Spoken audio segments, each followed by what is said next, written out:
hate the boss, they hate the supervisor, no one's doing anything right up on the top level, so what's the point?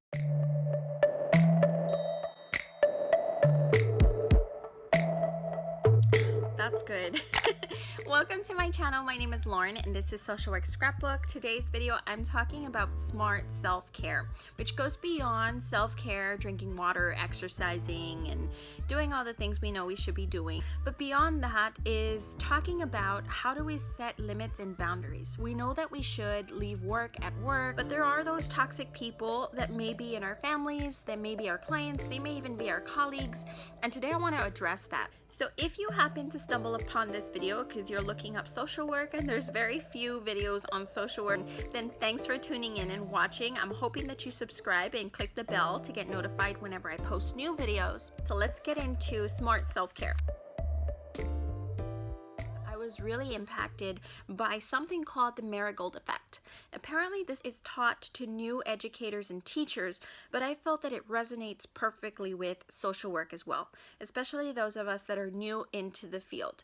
So what the Marigold Effect is, many experienced gardeners follow a concept called companion planting. That's placing certain vegetables and plants near each other to improve growth for one or both of the plants. Marigolds exist in our workplace as well, encouraging, supporting, and nurturing professionals that are on their way to maturity. If you can find at least one marigold in your workplace and stay close to them, you will grow. Find more than one and you'll positively thrive. And this is the very reason I love being on Instagram. There is a bevy of social workers sharing their day-to-day lives, sharing their interventions, sharing what they're doing, getting on their soapbox, and I love watching them and following them and being able to see their stories. It's a really great bed of marigolds. So if you're not currently on Instagram or you haven't searched the social work hashtags on Instagram, please do so because it is so positive and you will feel that energy radiating through your screen. But how do you go about finding and locating those marigolds in your workplace where you are going day to day and doing your best as a social worker? You can spot these people because they're happy that you've chosen the field of social work. They're congratulating you on your degree and your choice, and they're supportive. Their help is sound and sincere, or just by the way you feel when you're around them. So if you have a colleague that helps you to feel more calm, a little less anxious, hopeful, and excited to get your day started or to meet with that next client, then you know that you've found your marigold. Whenever you're confused or down about something, be sure you carve in some time to talk to them. I mentioned that smart self-care is taking care of yourself and realizing who the toxic people around you are. And just as there are people with marigold type qualities, there are people with walnut type qualities as well.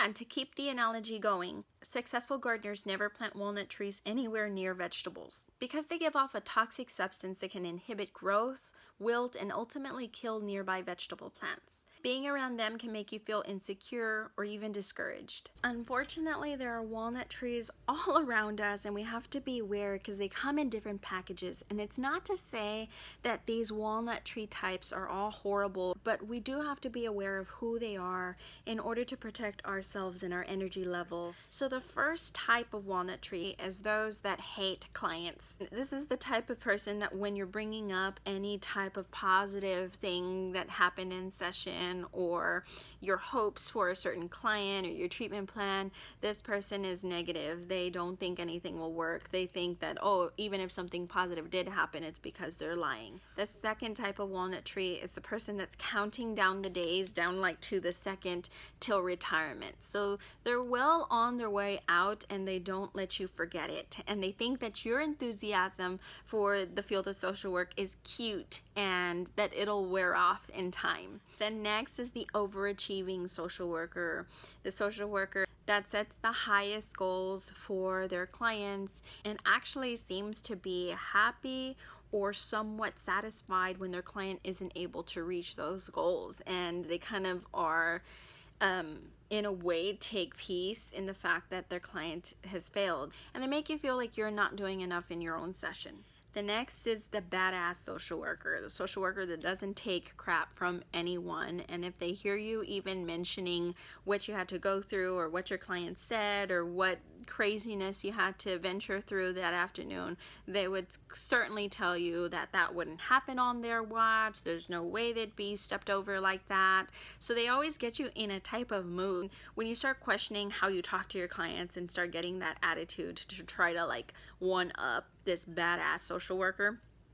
Another walnut tree. Then there's those people that just hate the agency, they hate the administration, they hate the boss, they hate the supervisor. No one's doing anything right up on the top level, so what's the point? Self-explanatory. Then you have those social workers that are very, very safe. What are you saying in session? I wouldn't be saying that if I were you. What if you get a lawsuit? Oh my God, how can you talk about that? That topic is taboo. Is that ethical? Lastly is the old timers, those that brag always about the good old days when they were able to do this, when clients didn't do that, when they didn't have to do documentation that way. And change is just something that they are so resistant towards that they just make you want to pull your hair out because it's no longer those good old days. Of course, we have to have compassion for the walnut trees. Everyone has their own reasoning for thinking in these types of ways. A lot of them are defense mechanisms. And who knows, they may have possibly fell under the influence of other walnut trees. So because there's so many different varieties of walnut trees, you need to find your marigolds. You need to find those energized social workers and colleagues that are around you because they are out there, and stick to them so that you can grow and thrive. When you're setting boundaries at work or with other individuals in order to practice smart self-care, please don't feel like you're being negative or you're turning into a walnut tree yourself. Reframe your thought. When you say no to one thing, you're saying yes to something else, something that's healthier for you and your lifestyle. And we can always make positive changes. That's part of self-care. That's part of self-growth. With all of that being said, where do you lie? Are you a marigold? Are you a walnut tree?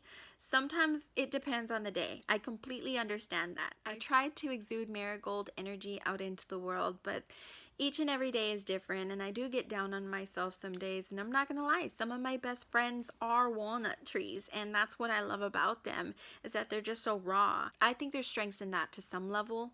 I guess we just need to be aware of what effect we have on other people, because we don't realize how the walnut trees in our lives do suck energy out of our day. I hope that you found this video helpful. I'm wishing you social work success. Until next time.